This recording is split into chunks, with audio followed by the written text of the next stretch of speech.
A few days ago, I hit Jschlatt, which is probably my best ever team battle playing Gambit.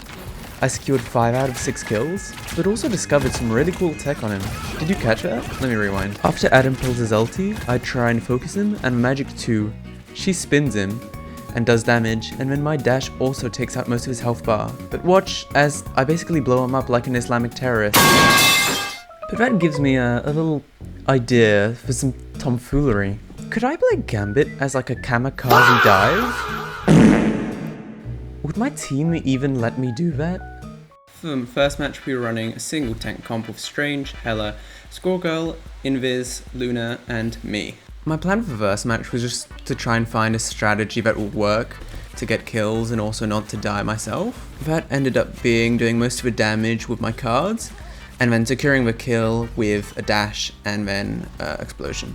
You can see here I'm just trying to get some good angles, trying to catch some dives without too much success, though as you'll see later the Spider-Man here was hilarious to play against. There we go, that's already first kill there.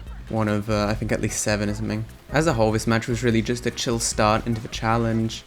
I only ended up doing 2 matches because it wasn't that fun to do. Especially given halfway through the match I would have to mute my teammates because I would get really mad at my antics. You can also see though that at certain points I had to switch back to mostly healing because my team was struggling a bit. I know this is quickly, but it's still really funny to see how mad some people get. Again here I'm just trying to do some good damage. Now you see he ulties, and here my plan is just to try and take him out with me, which actually goes pretty well. Though I didn't do basically any healing, this match still felt quite good because I could sense the kills coming in, and I could also sense that the backline didn't get too much pressure from their dives. Team fights were generally really fun, just because since we had 3 healers I could just dish out so much damage, and plus since I had the anti-heal it made it so much easier for my team to get KOs.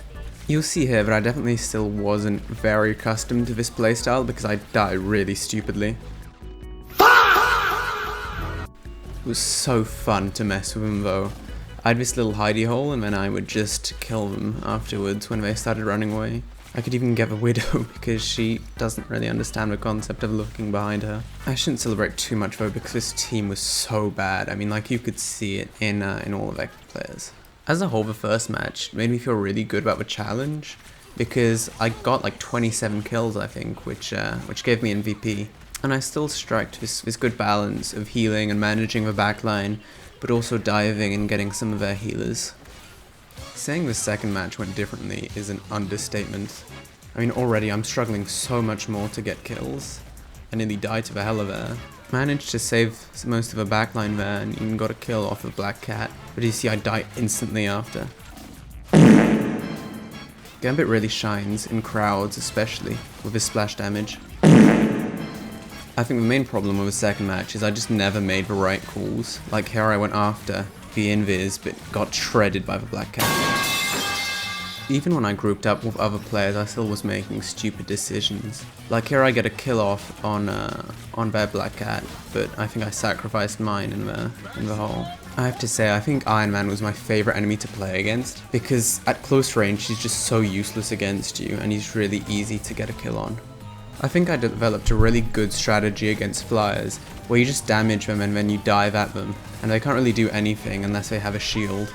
The end section was probably the funnest bit of the match, just because of how chaotic it got, and how many stupid kills I could get off randomly. I just barely missed the Iron Man there, and that mistake sort of caused me to die, but I think it also got me to be much more cautious about how I play. Got a pretty nice kill on the 4, though I think I actually didn't hit him there. The Iron Man again here was so fun to get, just because he had no angles outside of the splash damage. That last kill I got on him was probably the most satisfying of both matches. Another epic victory! I definitely won't be using this kit in comp because I'll be reported by every team member I get, and I'm not going to get a single kill on actual competent humans with more brain cells than a burrito. But it was definitely really fun and an important lesson on how to manage the backline.